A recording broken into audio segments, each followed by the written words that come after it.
Hello everyone, good morning to all of you. Social science के civics में chapter number 3 आज start करेंगे, जिसका नाम है how the state government works. मतलब कि जो स्टेट गवर्नमेंट है वो कैसे काम करती है। इस चैप्टर के 2 लेक्चर आएंगे, ये फर्स्ट लेक्चर है। चैप्टर नंबर फर्स्ट में हमने ये देखा था कि गवर्नमेंट की डेफिनेशन क्या होती है, गवर्नमेंट कितने लेवल पे काम करती है। सेकेंड चैप्टर में हमने ये देखा कि जो गवर्नमेंट है उसका हेल्थ सेक्टर में हॉस्पिटल्स बनवाने में स्टेट लेवल पे, सेंट्रल लेवल पे या फिर पंचायत लेवल पे उसमें क्या रोल होता है गवर्नमेंट का। थर्ड अब ये देखेंगे कि जो स्टेट गवर्नमेंट है, स्टेट गवर्नमेंट का मतलब जो स्टेट हर एक जो गवर्नमेंट हर एक स्टेट में होती है। जैसे कि आप अगर यूपी में रहते हैं, यूपी एक स्टेट है, तो स्टेट की एक गवर्नमेंट होती है।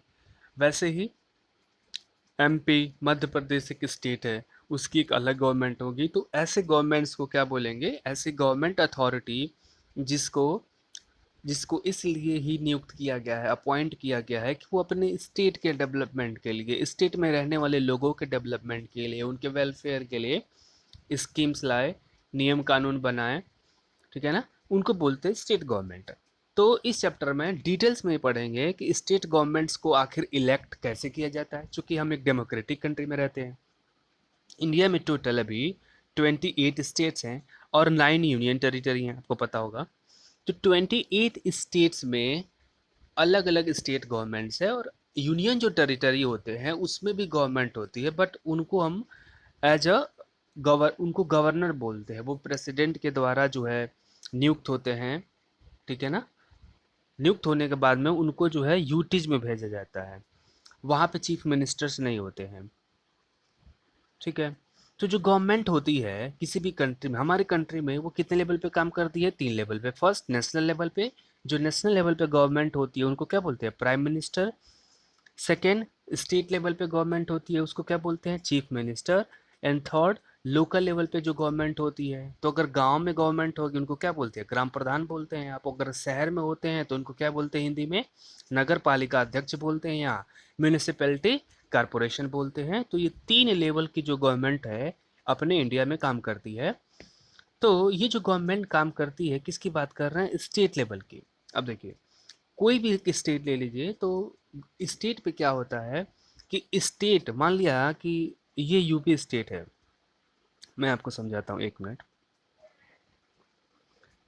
ये मान लीजिए कि ये यूपी स्टेट है, ऐसे ही बना रहा हूँ एक मैप में। तो ये बहुत बड़ा स्टेट होता है। तो इसकी जो पॉपुलेशन होती है, पॉपुलेशंस को क्या किया जाता है ना, छोटे छोटे सेक्शन में बांट दिया जाता है। जैसे मान लिया कि हर 10 lakhs पे बोला गया कि 1 पीपुल्स को क्या करेंगे, इलेक्ट करेंगे और एक बॉडी में भेजेंगे, जिसको बोलते हैं क्या, 3 बॉडी मैंने बताई थी आपको कि गवर्नमेंट जो होती है उसकी 3 बॉडी होती है। ये तो लेवल हो गए गवर्नमेंट के, central, national level, state level and local level. जो गवर्नमेंट होती है उसके क्या होते हैं, 3 बॉडी होती हैं। फर्स्ट को बोलते हैं क्या, एल ए लेजिस्लेचर। दूसरे को क्या बोलते हैं, ई एग्जीक्यूटिव। एंड थर्ड को बोलते हैं जे यानी जुडिशरी। लेजिस्लेचर, तो लेजिस्लेचर जो होता है ये एक ऐसा, मतलब बोल सकते हो कि आप, ऐसी बिल्डिंग होती है, ऐसे लोगों का समूह होता है जहाँ पे देश भर से, अगर नेशनल लेवल की गवर्नमेंट है तो देश भर से लोग चुन चुन करके आते हैं और इस लेजिस्लेचर असेंबली में बैठते हैं। वो कोई भी मुद्दा होता है उसको उठाते हैं, उस पर डिस्कस करते हैं और देश के लिए कानून बनाते हैं। सेम तरीके से ये जो लेजिस्लेचर होता है स्टेट में भी होता है। ठीक है। तो जो स्टेट में लेजिस्लेचर होगी, तो अब जितनी पॉपुलेशन होती है, पॉपुलेशन जितनी भी होगी, मान लिया कि 100 पॉपुलेशन है। ठीक है, किसी भी स्टेट की 100 पॉपुलेशन है, तो इसको क्या किया जाएगा, 10 से डिवाइड कर देंगे। तो 10 से डिवाइड करेंगे कितना होगा, तो 10 पे आएगा ना। तो 10 पे, तो यहाँ क्या करें, इसको 10 सेक्शन में जब डिवाइड करेंगे ऐसे, तो इसका क्या मतलब हो गया कि हर 10 लोगों के लिए एक लोगों को चुनना है, वोट दे करके चुनना है। तो यहाँ 10 लोगों में से एक को चुनेंगे, इसमें से 10 लोगों में से एक को चुनेंगे, इस 10 में से एक को चुनेंगे। तो ऐसे से चुन करके टोटल 100 में से कितने लोगों को चुनेंगे, 10 लोगों को।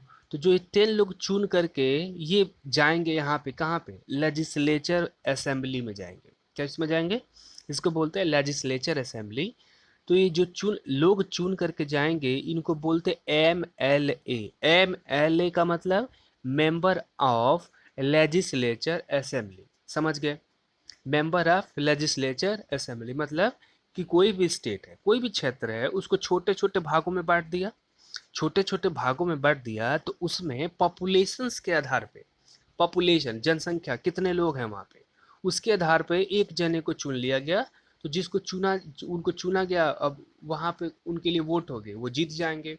वो चुन करके कहाँ जाएंगे? लेजिस्लेचर असेंबली में। स्टेट की जो लेजिस्लेचर असेंबली होती है, तो उस व्यक्ति को बोलेंगे क्या है वो?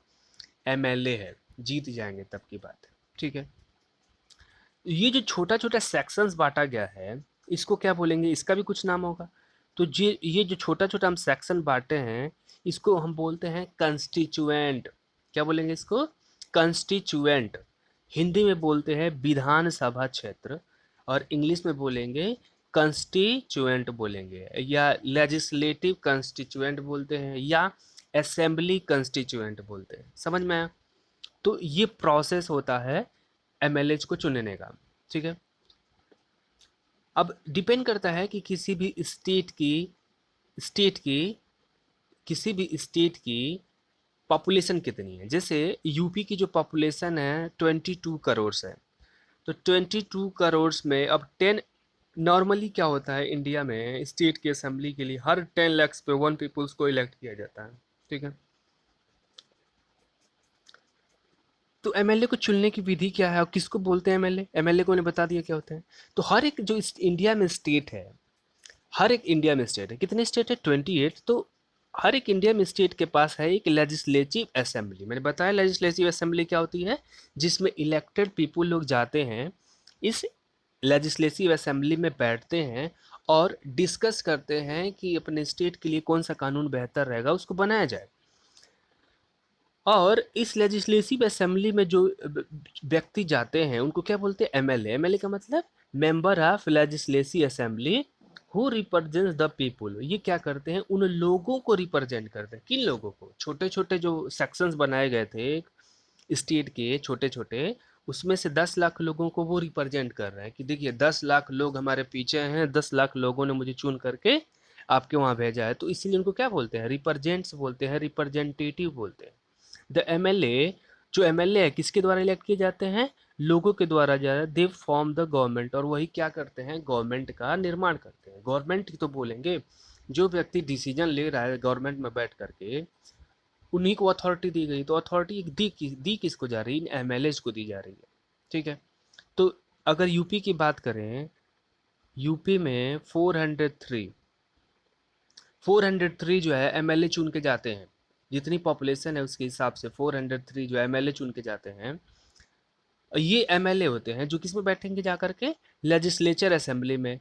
और एक चीज़ और, कोई भी लेजिस्लेचर जो असेंबली होती है किसी भी स्टेट की, उसकी कैपिटल में होती है। उसकी कैपिटल में, जैसे यूपी का अगर बात करें तो कहाँ होगा? वो दिल्ली में होगा। बिहार का बात करें तो पटना में होगा। ठीक है ना? बिहार का, कर्नाटक का कहाँ होगा? बैंगलोर में होगा।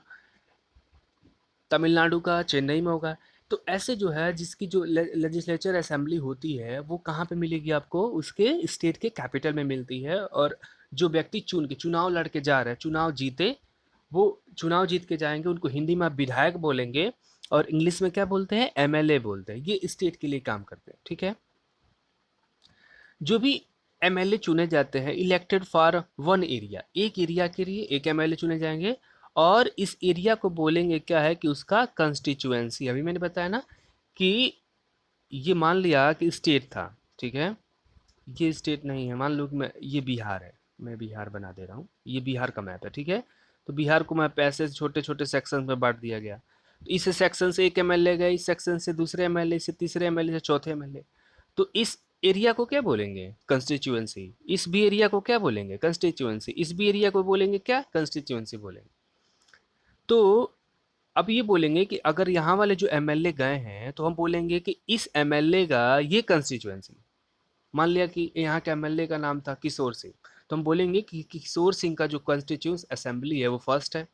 यहाँ से गए, मान लिया कि मनोज तिवारी जी गए, तो हम बोलेंगे कि मनोज तिवारी का कॉन्स्टिट्यूएंसी असेंबली कौन सा है? कंस्टिट्यूएंसी कौन सा है? 4th नंबर वाला है। ठीक है? तो जो एमएलए चुन के जाते हैं वो अपने कंस्टिट्यूएंसी को ही क्या करेंगे? रिप्रेजेंट करेंगे। ठीक है? अब क्या होता है, चुनाव के लिए डेट डाला गया, ठीक है ना। इलेक्शन कमीशन जो होती है स्टेट की, इलेक्शंस कमीशन होती है, एक ऐसी बॉडी होती है जिनको बोला जाता है कि आप चुनाव करवाइए, ठीक है। तो वो चुनाव कराने के लिए डेट होता है। अब डेट होगा तो ये कॉन्स्टिट्यूस बना दी गई अलग अलग।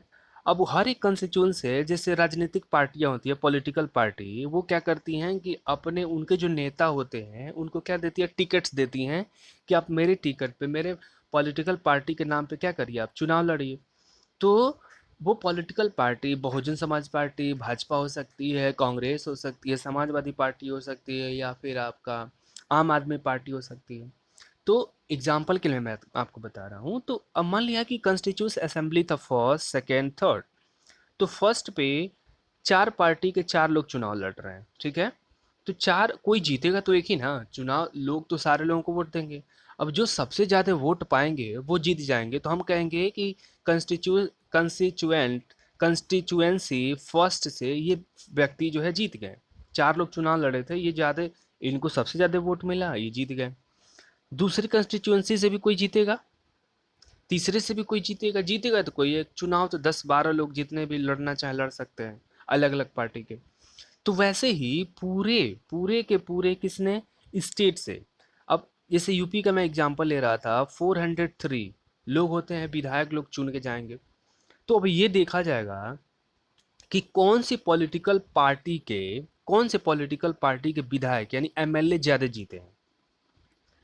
क्या देखा जाएगा कि 403 टोटल सीट्स थी। अब भाजपा के सबसे ज़्यादा विधायक पूरे स्टेट को मिलाकर के जीते हैं कि कांग्रेस के जीते हैं। तो जिस भी पॉलिटिकल पार्टी के सबसे ज़्यादा एमएलए जीते हैं। अब वो ज़्यादा का मतलब क्या हो गया, आधे से ज़्यादा, मोर देन हाफ। आधे से ज़्यादा मतलब 403 का आधा कितना होगा, नियर अबाउट 202, 202 होगा ना। तो अगर किसी भी पॉलिटिकल पार्टी के क्या होते हैं, किसी भी पॉलिटिकल पार्टी के जो एमएलएज हैं वो हाफ नंबर ऑफ कंस्टिट्यूएंसी को जीत चुके हैं, हाफ नंबर, हम मोर देन हाफ, यानी आधे से ज़्यादा। तो आधे से ज़्यादा अगर जीते हैं तो उनको क्या मिलता है, स्टेट में मेजॉरिटी मिलती है। क्या मिलती है, मेजॉरिटी।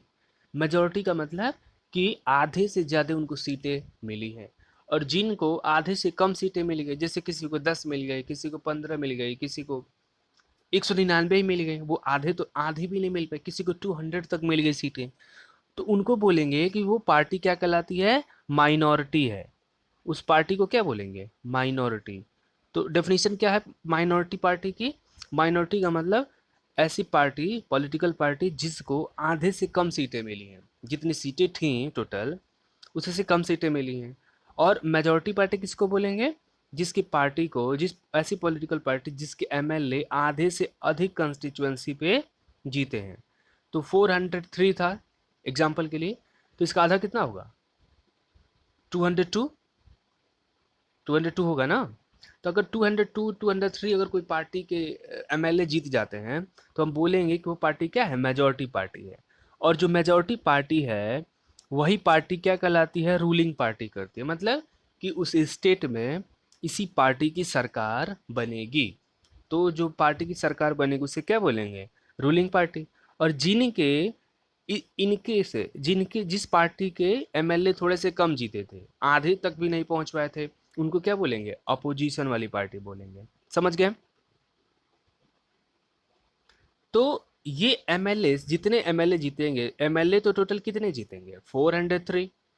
एमएलए तो टोटल कितने जीतेंगे, 403 जीतेंगे। इसमें इसमें से मोर देन हाफ अगर किसी पार्टी के होंगे, मान लिया कि 202 थे, 210 भी हो सकते हैं, वो क्या करेंगे, वो गवर्नमेंट बनाएंगे, वो उनको बोलेंगे वो रूलिंग पार्टी के एमएलए हैं। और जो पार्टी के लोग जीते हैं बट वो गवर्नमेंट बनाने के लायक दूसरे पॉलिटिकल पार्टी के, उनको क्या बोलेंगे, अपोजिशन वाली पार्टी के हैं, ठीक है। All other members form the opposition, और अदर मेंबर्स वाले क्या कहलाते हैं, उनको क्या बोलते हैं, अपोजिशन बोलेंगे। क्यों, क्योंकि वो तो माइनॉरिटी सीट जीते हैं, मोर देन हाफ नहीं जीत पाए, हाफ तक भी नहीं पहुंच पाए, तो उनको क्या बोलेंगे, वो माइनॉरिटी हैं। और माइनॉरिटी वालों को क्या बोलते हैं, अपोजिशन। समझ गए। तो दो टर्म समझिए, कि अगर किसी भी स्टेट में जितनी सीटें थी उससे ज़्यादा सीटों से ज़्यादा अगर कोई पॉलिटिकल पार्टी के विधायक जीतते हैं, एमएलए जीतते हैं, तो उस पार्टी को बोलेंगे रूलिंग पार्टी। और उससे जिनकी सीटें कम रह गई जिस पॉलिटिकल पार्टी की, उनको क्या बोलते हैं? अपोजिशन वाले। समझ गए? तो यूपी के कॉन्टेक्स्ट में आप क्या बताएंगे कि जो भाजपा के योगी आदित्यनाथ हैं वो भी एक एमएलए हैं, है कि नहीं है? वो क्या होते हैं? एमएलए होते हैं। तो एमएलए अब इतने लोग 202 लोग जीते, तो इसमें से जो इनका जो नेता होता है, इनका जो लीडर होता है, उसको क्या बना दिया जाता है? चीफ मिनिस्टर बना दिया जाएगा, सीएम बना दिया जाता है। वो सीएम अपने आप को घोषित कर लेंगे। तो सीएम कौन है? योगी आदित्यनाथ। तो योगी आदित्यनाथ की पार्टी कौन है? पार्टी का नाम है भाजपा। तो क्या बोलेंगे? Bharatiya Janata party is a ruling party. क्या बोलेंगे? Ruling party. और अपोजिशन में कौन है? सब लेट्स से कांग्रेस के कम सीटें आई थी, तो क्या बोलेंगे उनको? Congress is a opposition party. समझ गए? जो भी स्टेट होता है, उस स्टेट के हेड को, उस स्टेट का जो हेड होता है वो गवर्नर होता है। कौन होता है? गवर्नर। जैसे कंट्री का जो हेड होता है, पॉलिटिकल हेड, वो कौन होता है? कंट्री का जो पॉलिटिकल या एग्जीक्यूटिव हेड होता है वो होता है प्रेसिडेंट। वैसे ही हर एक स्टेट का जो हेड होता है वो होता है गवर्नर। वो होता है गवर्नर। लेकिन जब बात करते हैं हेड ऑफ गवर्नमेंट की, गवर्नर, हेड ऑफ गवर्नमेंट में कौन कौन आते हैं? ये consist of council of ministers headed by chief minister.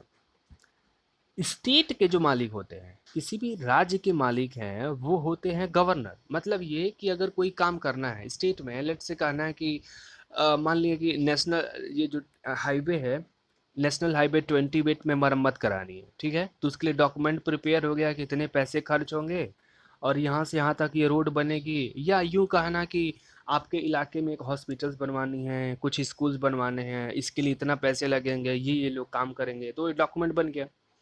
तो उस डॉक्यूमेंट पे सिग्नेचर कौन करेगा? सिग्नेचर करेंगे तभी तो अप्रूव होगा कि हाँ इन्होंने आदेश दिया है। जैसे कि स्कूल में अपने कोई भी अगर इंफॉर्मेशन शेयर करनी होती है तो प्रिंसिपल सर का उस पर सिग्नेचर होता है। जब तक वो नहीं होगा तब तक वैलिड ही नहीं होगा। सेम तरीके से कोई भी डॉक्यूमेंट अगर किसी भी स्टेट में सर्कुलेट कर रही है या किसी अदर स्टेट्स को भेजनी है, तो उस पर सिग्नेचर हमेशा किसका होगा? गवर्नर का। किसका होगा? गवर्नर। क्यों गवर्नर का होगा? क्योंकि हेड ऑफ स्टेट है। आपका जो स्टेट है उसके मालिक गवर्नर है, चीफ मिनिस्टर नहीं है।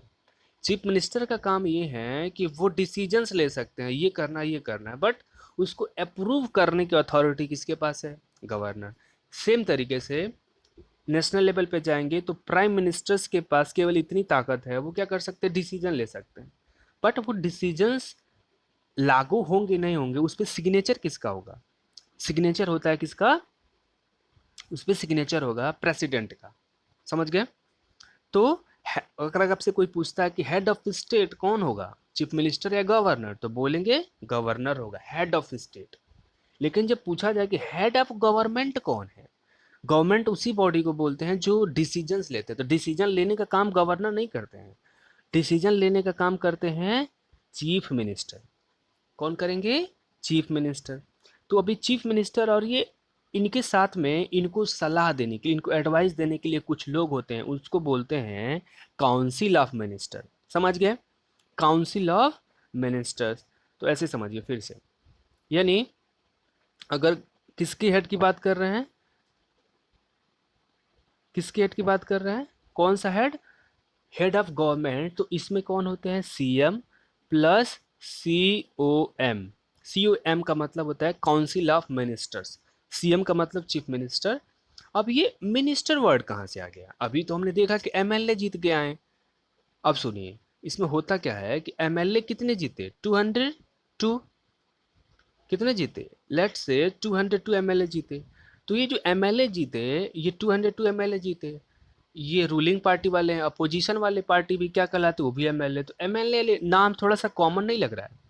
तो इसमें थोड़ा सा अंतर क्रिएट करने के लिए, अब इतने लोग, 403 एमएलए हैं, सारे के सारे लोग एमएलए हैं। उसमें से जो पार्टी सरकार बना रही है उसके एमएलए हैं 202। तो जो पार्टी सरकार बना रही है वो अपने एमएलए में से कुछ खास लोगों को क्या करती है? कुछ खास लोगों को लेकर के वो क्या करती है? एक ग्रुप बना लेती है। और उनको कहती है कि आप एमएलए हैं लेकिन हम आज से आप कहलाएंगे मिनिस्टर। समझ में आया? उसको क्या बोलते हैं? आप एमएलए हैं लेकिन आप क्या कहलाएंगे? मिनिस्टर। क्या कहलाएंगे? मिनिस्टर कहलाएंगे। तो कॉन्स्टिट्यूशन के हिसाब से नियम ये होता है कि अगर आपको अपने मिनिस्टर्स बनाने हैं, जो भी रूलिंग पार्टी है वो जितने उनके विधायक जीते हैं ना उसका 15% लोगों को लेकर के वो क्या कर सकते हैं, उनको मिनिस्टर बना सकती है खुद को इंक्लूड करके। ठीक है ना? तो इसको बोलते हैं क्या? कैबिनेट काउंसिल ऑफ मिनिस्टर्स बोलते हैं, COM, काउंसिल ऑफ मिनिस्टर। अब 202 का 15% जितना होगा, इससे ज़्यादा नहीं ले सकते आप लोगों को। तो इतने लोगों को ये नियर अबाउट 80 आएगा, ये नियर अबाउट 80 आएगा। यानी जो पार्टी सरकार बनाई है 202 इनके लोग जीते हैं उसमें से 80 लोगों को लेकर के क्या बनाएंगे? Council of ministers. और उसका ये सारे लोग मिनिस्टर, मंत्री मंत्री मंत्री लोग कहलाएंगे, 80 लोग। अब इसमें से अब कि हर एक मंत्री को अलग अलग डिपार्टमेंट दिया जाता है। तो इसके जो हेड होंगे उस हेड को क्या बोलेंगे? Chief minister. समझ गए? Chief minister. अब मिनिस्टर्स में कोई ट्रांसपोर्ट मिनिस्टर, कोई एजुकेशन मिनिस्टर, कोई हेल्थ मिनिस्टर, कोई टूरिज्म मिनिस्ट्री, कोई कल्चर मिनिस्टर, ऐसे अलग अलग अलग डिपार्टमेंट दिया जाता है उनको। लेकिन ये ध्यान रखना है कि जो भी मिनिस्टर्स होंगे वो 15% से ज़्यादा नहीं होंगे, आपके जितने भी विधायक हों सिर्फ 50% से ज़्यादा नहीं हो सकते। ये चीज़ें आपको समझ में आ गई? तो हेड ऑफ जो गवर्नमेंट है चीफ मिनिस्टर्स होते हैं, चीफ मिनिस्टर, और उसके साथ में कौन होते हैं? Council of ministers. नेक्स्ट, कि जब भी इलेक्शंस कंप्लीट हो जाते हैं तो जो भी एमएलएज होते हैं, अभी मैंने बताया जितने एमएलए जीत गए, तो रूलिंग पार्टी के जितने एमएलए होते हैं वो क्या करते हैं? इलेक्ट करते हैं अपने लीडर को, अपने नेता को। 202 लोग जीते तो वो क्या करेंगे? अपने लीडर को, अपने नेता को चुनेंगे, who will become the chief minister, जो क्या बनेगा? चीफ मिनिस्टर बनता है। ये प्रोसेस होता है। और जो चीफ मिनिस्टर होता है, जब पहले क्या हुआ, एमएलए लोग सारे लोग मिल के अपने में डिस्कस कर लिए कि हमारा नेता कौन बनेगा, तो जो नेता होगा उसको को क्या बोल देंगे? वो चीफ मिनिस्टर। अब चीफ मिनिस्टर बनने के बाद में वो सेलेक्ट करेगा अदर लोगों को as a minister. Chief minister क्या करते हैं उसके बाद में कि किसको मंत्री बनाना है, नहीं बनाना, एमएलए से मंत्री बनाना है कि नहीं बनाना है, अब ये चूज करेंगे। इसके बाद में आफ्टर द इलेक्शन, इलेक्शंस खत्म, चीफ मिनिस्टर भी चुन लिए गए हैं और किसको किसको मंत्री बनाना है वो चीफ मिनिस्टर ने चुन लिया है। इसके बाद में ये सारे लोग जाते हैं गवर्नर के पास में। चीफ मिनिस्टर और उनके मंत्री और जितने विधायक जीते वो जाएंगे कहाँ? गवर्नर के पास में। और गवर्नर के पास जाएंगे और तो गवर्नमेंट क्या करेंगे? गवर्नर जो स्टेट के होता है ये क्या करेंगे? अपॉइंट करेंगे चीफ मिनिस्टर को। तो चीफ मिनिस्टर को फाइनली अपॉइंट, अभी मैंने बताया ना कि अभी ये चीफ मिनिस्टर हैं, मुंह से है ना अभी, लेकिन जिस डॉक्यूमेंट पे लिखा रहेगा कि mister Adi Yogi Adityanath is the chief minister of Uttar Pradesh, उस डॉक्यूमेंट पे सिग्नेचर कौन करेगा? वो करेंगे गवर्नर, तभी जाके वो मान्य होगा। इसीलिए बोला जाता है कि अपॉइंट कौन करेंगे? गवर्नर। एंड अदर जो मिनिस्टर्स भी हैं उनको भी क्या करते हैं? अपॉइंटमेंट कौन करेगा? गवर्नर ही कह लेगा। किसके कहने पे? चीफ मिनिस्टर के कहने पे। अब इनको क्या किया जाएगा? जो राजभवन होता है, लेजिस्लेचर असेंबली में एक हॉल होती है, उस हॉल में बुलाएंगे, एक तरफ गवर्नर खड़े हो जाएंगे, तो एक क्या होता है कि ओथ लेटर होता है, ओथ, OATH, यानी हिंदी में बोलते हैं इसको शपथ पत्र। शपथ पत्र का मतलब कि आप शपथ लीजिए कि आप मंत्री बन रहे हैं, आप चीफ मिनिस्टर बन रहे हैं तो संविधान की मर्यादा में लेकर के काम करेंगे, किसी को भी नुकसान नहीं पहुंचाएंगे और देश के विकास में सहायता देंगे। ये शपथ दिलाई जाती है। शपथ दिलाए जाएंगे, फिर से उस पर क्या करेंगे? वो शपथ पत्र पर सिग्नेचर करते हैं सारे मिनिस्टर और चीफ मिनिस्टर लोग। उसके बाद ही उनके द्वारा अगर कोई भी काम करना होता है वो कर सकते हैं। तो कोई भी जो ये गवर्नमेंट बन रही है कितने सालों के लिए बनेगी? 5 ईयर्स के लिए। फिर 5 ईयर्स के बाद, 5 ईयर्स के बाद नहीं, जैसे मान लिए कि 2016 में चुनाव हुए, ठीक है, तो 2016 में एक पार्टी आई, चुनाव जीत गई, तो 2000 इसमें 5 ईयर्स ऐड कर दीजिए तो कितना हो गया? 2021 में फिर चुनाव होगा, होना है, मतलब इतने समय के लिए रहेंगे। लेकिन नियम ये है कि 5 साल जब कंप्लीट होने वाला रहता है ना, उससे 6 महीने पहले, उससे 6 महीने पहले ही चुनाव करवाना होता है। उससे 6 महीने पहले चुनाव करवाइए, जो जीतेंगे फिर से छठवें ईयर उनको जो है ये दिया जाएगा। तो 6 महीने पहले से चुनाव की तैयारी शुरू कर दी जाती है। ये चीज़ें समझ में आ गई आपको? उसके बाद में chief minister, chief minister and other ministers क्या होती है, उनको रिस्पॉन्सिबिलिटी दी जाती है of the ruling the various government department और the ministries, they have the separate office. अब हर एक मिनिस्टर्स को क्या क्या दी जाएगी, अलग अलग डिपार्टमेंट दी जाती है। जैसे किसी को कहा गया कि काम करिए, आप एग्रीकल्चर वाला डिपार्टमेंट लीजिए, देश में कहाँ कहाँ खेती करनी है, कौन सी खेती करनी है आप देखिएगा। किसी को कल्चरल मिनिस्ट्री दे दीजिएगी, कल्चर से रिलेटेड। किसी को एजुकेशन मिनिस्ट्री दे दी गई, किसी को हेल्थ स्वास्थ्य से रिलेटेड जितने मामले हैं उस पर डिसीजंस लेने के लिए उनको मिनिस्टर्स बना दिया जाता है। ये पूरा का पूरा प्रोसेस होता है। एक चीज़ और, ये जो गवर्नर होते हैं इनको कौन नियुक्त करता है, इस गवर्नर को नियुक्त करते हैं इंडिया के जो प्रेसिडेंट होते हैं वो क्या करते हैं, गवर्नर को नियुक्त करते हैं। गवर्नमेंट जो गवर्नर होते हैं किसी भी स्टेट के, इनको इलेक्ट नहीं किया जाता है, ध्यान से सुनिएगा, इलेक्ट नहीं, यानी इनको ऐसा नहीं है कि गवर्नर के लिए वैकेंसी निकलेगी तो अलग अलग पॉलिटिकल पार्टी के लोग चुनाव पर्चा दाखिल करेंगे, फिर चुनाव होगा, जीतेंगे, ऐसा कुछ नहीं होता है। सेंट्रल जो गवर्नमेंट होती है, प्राइम मिनिस्टर या प्रेसिडेंट, तो प्राइम मिनिस्टर जिस व्यक्ति को भी चाहे वो क्या कर सकते हैं, गवर्नमेंट गवर्नर उनको किसी भी स्टेट का नियुक्त करवा सकते हैं। तो क्या करेंगे उसके लिए, प्रधानमंत्री यानी प्राइम मिनिस्टर क्या करेंगे, दो तीन नाम लेंगे, कहेंगे कि प्रेसिडेंट से इनको अब जो है गवर्नर इस स्टेट का बना दीजिए। तो वो यानी कि गवर्नर को अपॉइंट कौन करता है, गवर्नर को अपॉइंट करते हैं प्रेसिडेंट। कौन करेंगे, प्रेसिडेंट करते हैं। और ये इनका जो टेन्योर होता है, टेन्योर का मतलब कितने समय तक काम करेंगे, ये फिक्स नहीं होता है। वैसे तो बोला जाता है 5 साल के लिए, लेकिन 5 साल तक कोई भी गवर्नर काम नहीं करते हैं। ज़्यादा से ज़्यादा 6 महीने, 7 महीने, 1 साल, 1.5 साल, फिर से उनको चेंज कर दिया जाता है। तो यानी जो गवर्नर है उसकी उनको अपॉइंटमेंट कौन करता है, प्रेसिडेंट। और उनको हटा भी कौन सकता है, प्रेसिडेंट। तो और इनका टेन्योर फिक्स नहीं होता है। लेकिन जो प्रेसिडेंट होते हैं उनके लिए बाकायदा चुनाव होता है, चुनाव जीतेंगे तभी प्रेसिडेंट बनेंगे, और 5 साल के लिए ही रहते हैं। ठीक है, इसके आगे नेक्स्ट लेक्चर में। Thank you.